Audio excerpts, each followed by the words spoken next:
Et salut à toi et bienvenue sur la chaîne de Kamaï Workshop. Moi c'est Philippe. Aujourd'hui, nouvel essai moto. Je t'en avais déjà parlé lors de la dernière vidéo.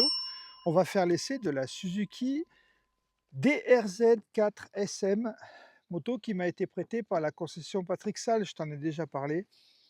En attendant, ma nouvelle machine. Donc, avant de commencer cet essai, je voudrais d'abord te remercier pour tous les commentaires positifs que tu as mis sur ma dernière vidéo, sur mon émission qui s'appelle Sous le réservoir. Merci beaucoup, c'était super sympa, ça me donne envie de continuer et je te donne en avant-première le sujet de la prochaine, émission Sous le réservoir. Un sujet polémique aussi puisqu'il s'agira de quel carburant je mets dans ma moto. Tu sais qu'il y en a beaucoup qui disent: «Ouais, il faut mettre du 98, je préfère le 95, c'est pas utile de mettre du 98, ça apporte rien».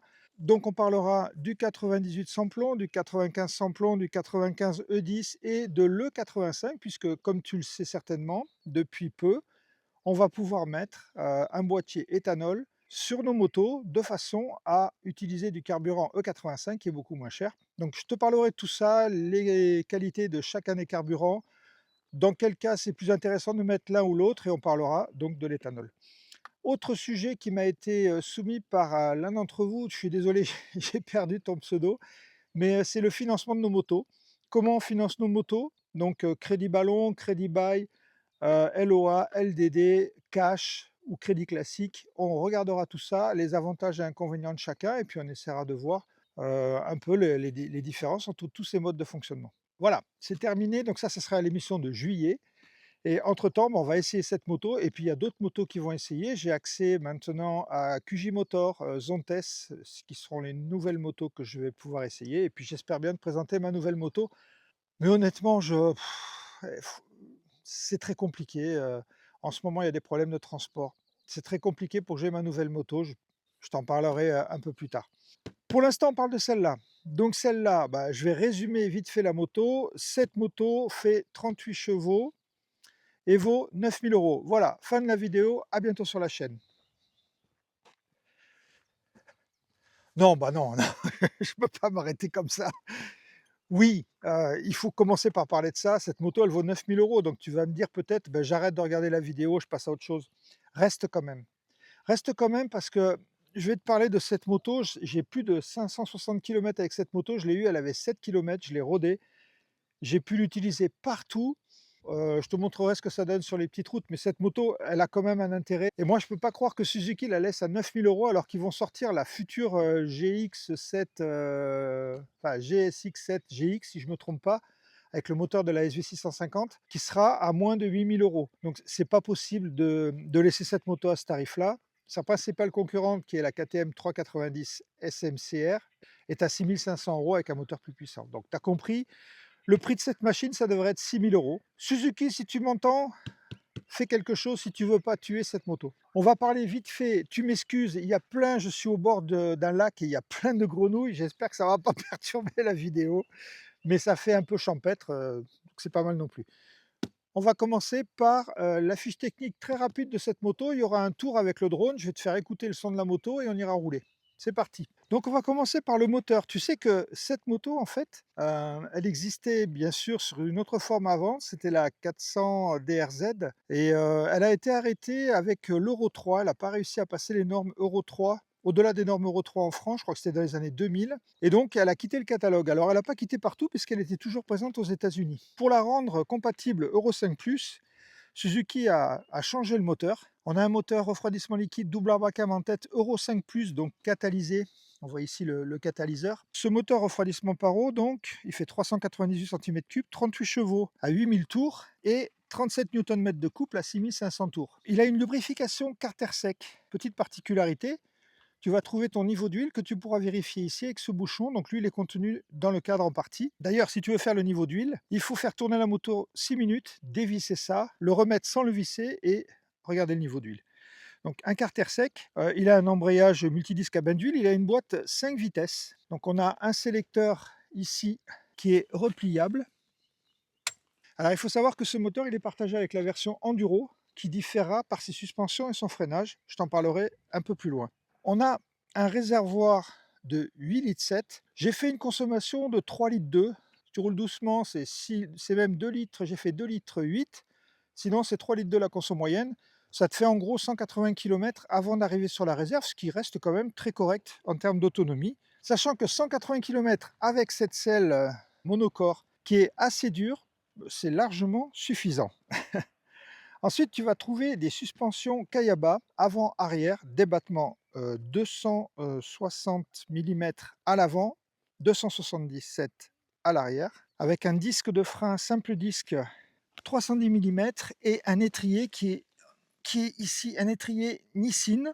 On a des tuyauteries de frein classiques caoutchouc, mais tu verras que le frein c'est pas mal sur cette machine. Question équipement, là c'est simple. On a une commande de gaz par câble, pas de commande électrique des gaz.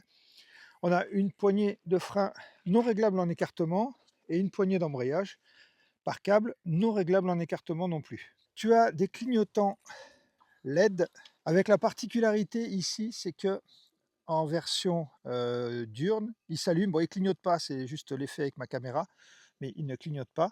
Donc clignotant LED, un phare LED, on verra ce que ça donne de nuit. Et à l'arrière, tu as un feu LED aussi.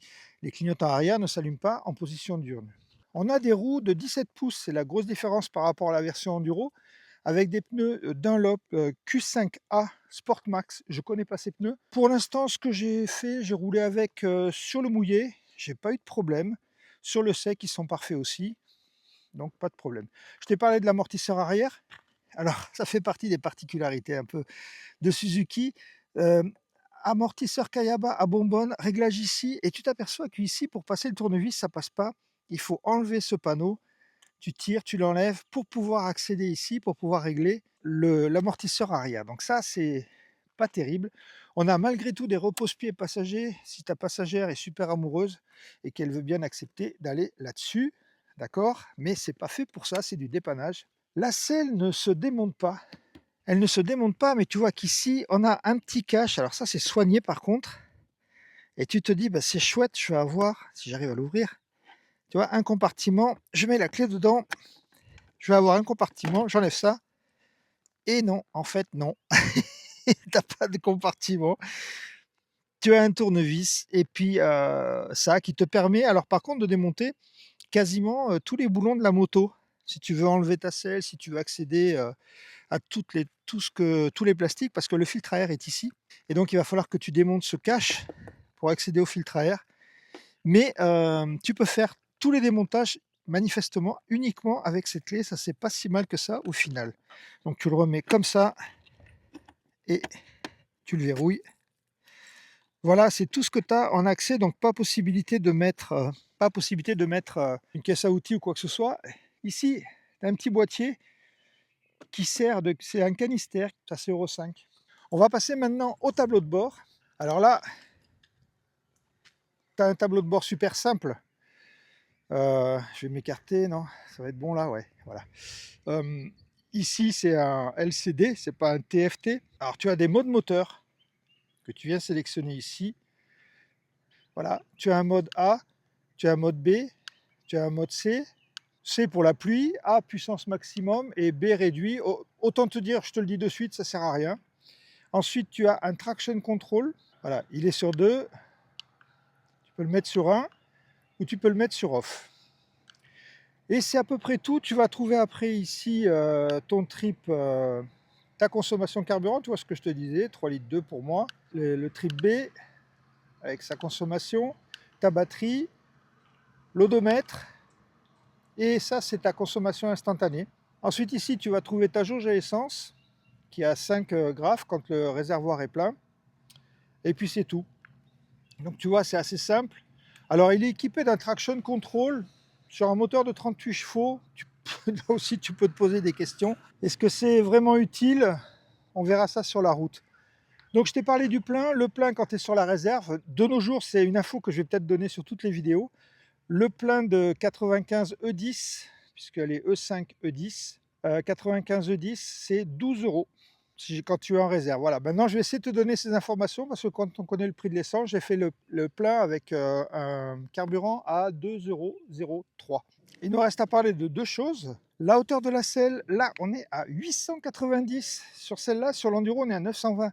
890, je te rappelle, la MTX, la 1000 MTX, c'est 870, mais tu vas le voir, la selle est fine et ça pose pas de problème. Et le poids, total en marche, 154 kg pour celle-là, 151 pour l'enduro. C'est un poids qui reste contenu. La moto est assez simple et donc c'est pas étonnant que le poids soit contenu. Allez, je te propose d'écouter ce que ça donne en sonorité. Alors tu démarres avec une impulsion sur le bouton.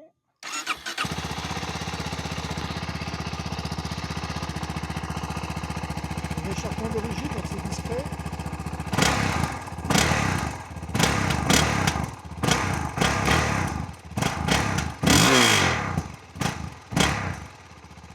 Voilà, bon, comme tu as entendu, le son il est correct. Ça fait pas petit monocylindre, je trouve, malgré tout. C'est assez valorisant quand tu roules. Avec une ligne, ça donne encore mieux. J'ai vu des exemples sur internet. Il y a moyen de faire quelque chose de sympa. Ce que je te propose maintenant, c'est de voir ma position avec le drone. Et puis ensuite, bon, on se rejoint sur les petites routes. A tout de suite. You got me exclusive. I'm so high up and lucid. You take me to a safe place. We steady on the same pace, yeah. I'm crazy. You like that? Don't back down. No, you talk back. Keep it spicy. There's a fact. We on the right track, yeah. Driving me wild, giddy up like a stallion. Saddle up and ride you, we crossing the line like a champion. Driving me wild, giddy up like a stallion. Bon, ben nous voilà partis pour l'essai sur route. Tu as vu, on va commencer déjà par la position sur la moto. Vue avec le drone, comme tu peux t'en apercevoir, on a les pieds qui touchent vraiment facilement par terre. Je suis à 1m86, j'ai les jambes même légèrement fléchies. Donc c'est en fait, la selle est tellement étroite, la moto est tellement étroite qu'il n'y a aucun souci, à mon avis, jusqu'à 1m70, 1m75 peut-être pour toucher par terre. De ce côté-là, c'est vraiment nickel d'un point de vue de la hauteur. Les 890, il ne faut pas en tenir compte, allez l'essayer, mais pour moi, il n'y a pas de souci de ce côté-là. On est assis assez droit, même si c'est pas une très grosse moto, j'ai pas les jambes repliées, comme tu as pu le voir. Les bras sur le guidon est assez large. On est bien positionné sur la moto et ça, c'est pas mal. Question confort, je t'en ai parlé. La selle est ferme. Alors quand je l'ai eue, elle avait 7 km et je te jure que j'ai eu mal au cul et pourtant, comme tu le sais, je fais du VTT. Normalement, j'ai pas de problème avec les selles. Mais là, c'était assez dur. Mais au fil des kilomètres, la selle s'est assouplie. Et là, franchement, j'ai déjà roulé plus d'1 heure et demie avec. Et j'ai pas eu de soucis de ce côté-là. Donc ça, c'est pas mal. Pour le modèle que c'est une version super motard. Ou je pense que c'est la même selle que l'enduro. Bah, la selle est ferme. Mais je te dis, au bout des kilomètres, au fil des kilomètres, c'est assez acceptable. Question suspension, il n'y a rien à dire. Les suspensions ne sont pas raides, elles filtrent très bien, on sent que c'est des suspensions de qualité, elles filtrent très bien les imperfections de la route et te donnent du confort et de l'assurance. De ce côté-là, rien à dire. On va parler du freinage. Donc le freinage à l'arrière, la pédale est très efficace, la moto n'est pas lourde, hein, et à l'avant, comme tu peux le voir, ça tire fort. C'est là où tu te dis en fait que les équipements que tu peux avoir sur une moto, des fois t'as pas des grands équipements et pourtant la moto elle freine super bien. C'est le cas de cette moto. Le frein avant, il est puissant, progressif, facilement dosable. Tu freines avec un doigt. Franchement, c'est un régal. Il faut dire aussi que le freinage est aidé par le poids de la moto qui fait 154 kg. Tu vois, ça fait quand même pas grand chose. Et donc en fait, t'as une moto super légère et très facile à manier. On va profiter de ce moment de calme pour parler un peu du moteur, de sa souplesse. On a un moteur de 38 chevaux. Alors, quand on parle de souplesse, tu vois, je suis en 4e à 50 à l'heure. Je vais passer la 5e. T'es en 5e à 60 à l'heure. Et ça reprend. Le moteur est assez souple. Je trouve que c'est super agréable. Et c'est associé à une boîte de vitesse qui est du pur régal, ça se manie hyper bien, boîte 5 vitesses, l'embrayage est très très souple, franchement c'est juste une petite impulsion, t'es pas obligé de débrayer à fond et tes vitesses passent très très bien, c'est souple, c'est parfait, question boîte de vitesse, il n'y a absolument rien à dire. Donc pas de quick shifter sur cette moto, évidemment. Tu me diras pour le prix, ils auraient pu, mais non, c'est pas le cas, il n'y en a pas. Maintenant, on va regarder un peu ce que ça donne à des allures plus soutenues. Sache que tu n'as pas de contour sur cette moto, tu fais tout à l'oreille comme à l'ancienne. Et à l'oreille, tu sais quand passer tes vitesses, surtout au début du rodage, tu vas les passer assez tôt, on va pas monter très haut en régime. Malgré tout, tu verras que moi, sur tous les kilomètres que j'ai fait, tu peux croiser à 90 sans problème. Elle est capable de faire 100, 110, mais tu sens que 110 km/h, ça commence à devenir... on voit qu'il est haut dans les tours et que c'est peut-être pas sa tasse de thé. Mais 90-100 en croisière, je parle, hein, c'est largement suffisant. Bon, là, on va voir ce que ça donne un peu en accélérant.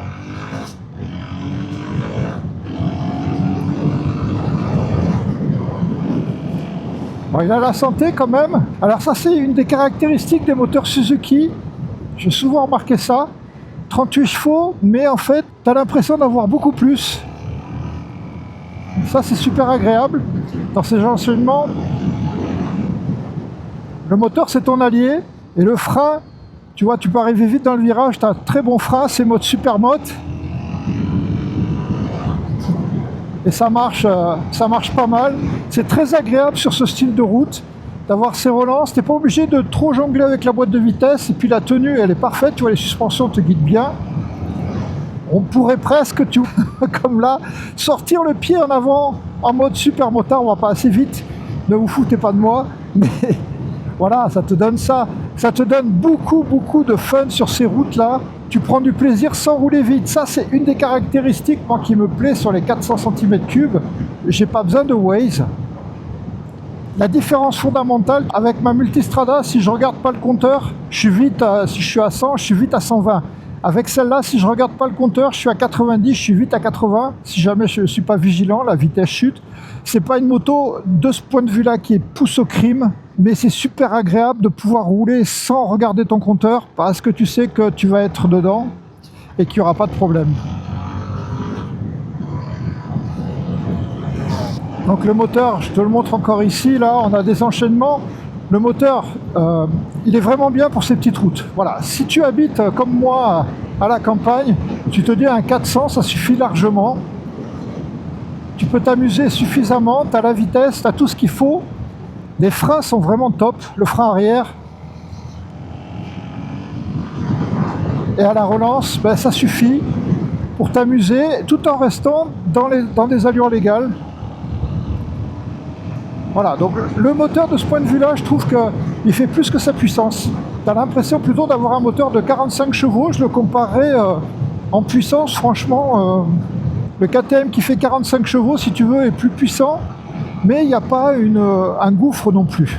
En plus de ça, je te l'ai dit, la consommation carburant, 3 litres 2, c'est raisonnable, surtout par les temps qui courent, et tu t'aperçois que... Alors oui, peut-être que cette moto...